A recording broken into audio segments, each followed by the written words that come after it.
પંચમહાલમાં ration card ઈ-કેવાયસી કરવાની કામગીરી હાલ પૂરજોશમાં ચાલી રહી છે।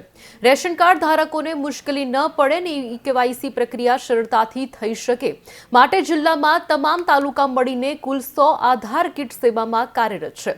નાગરિકો હવે જે તે તાલુકાની મામલતદાર કચેરીઓ સિવાય પણ તાલુકા પંચાયત કચેરી, શિક્ષણ શાખા અને ICDS બેંક, પોસ્ટ ઓફિસ અને CSC સેન્ટરોમાં ઉપલબ્ધ આધાર કાર્ડ કીટોનો લાભ લઈને આધાર કાર્ડ અપડેટ અંગેની સુવિધા મેળવી શકે છે।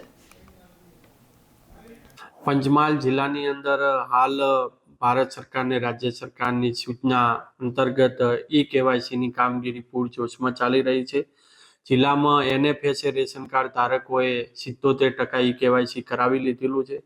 હાલ જે 23% જે ઈ-કેવાયસી બાકી છે તેમાં આધાર રિલેટેડ જે ઇસ્યુ આવે છે એમને ઈ-કેવાયસી કરાવવામાં, જેમ કે એમાં મોબાઈલ નંબર અપડેટ કરાવવાની જરૂર ઊભી થાય છે, આધાર કાર્ડની અંદર નામમાં સુધારો વધારો કરવા, આધાર કાર્ડ અપડેટ કરવાને આધાર કાર્ડની અંદર ફિંગરપ્રિન્ટ જે છે એ ન આવતી હોય તો એ આધાર ડેટા છે અપડેટ કરાવવો પડે છે।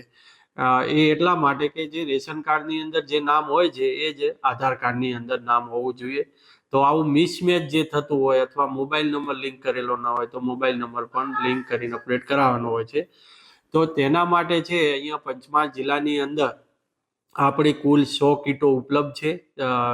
તાલુકા લેવલે અને તાલુકાના આંતરિયાળ ગામોની અંદર પણ કીટો ઉપલબ્ધ છે, પરંતુ નાગરિકોને આ કીટો ની જે ઉપલબ્ધતા છે એની માહિતીનો અભાવ જણાય છે, જેથી કરીને તેઓ ફક્ત તાલુકામાં જે મામલતદાર કચેરી હોય છે, જ્યાં જનસેવા કેન્દ્ર હોય છે ત્યાં જ આવતા હોય છે।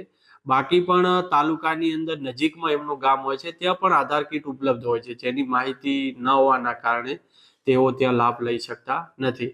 જેથી કરીને અમે દરેક તાલુકા વાઇઝ યાદી તૈયાર કરી છે।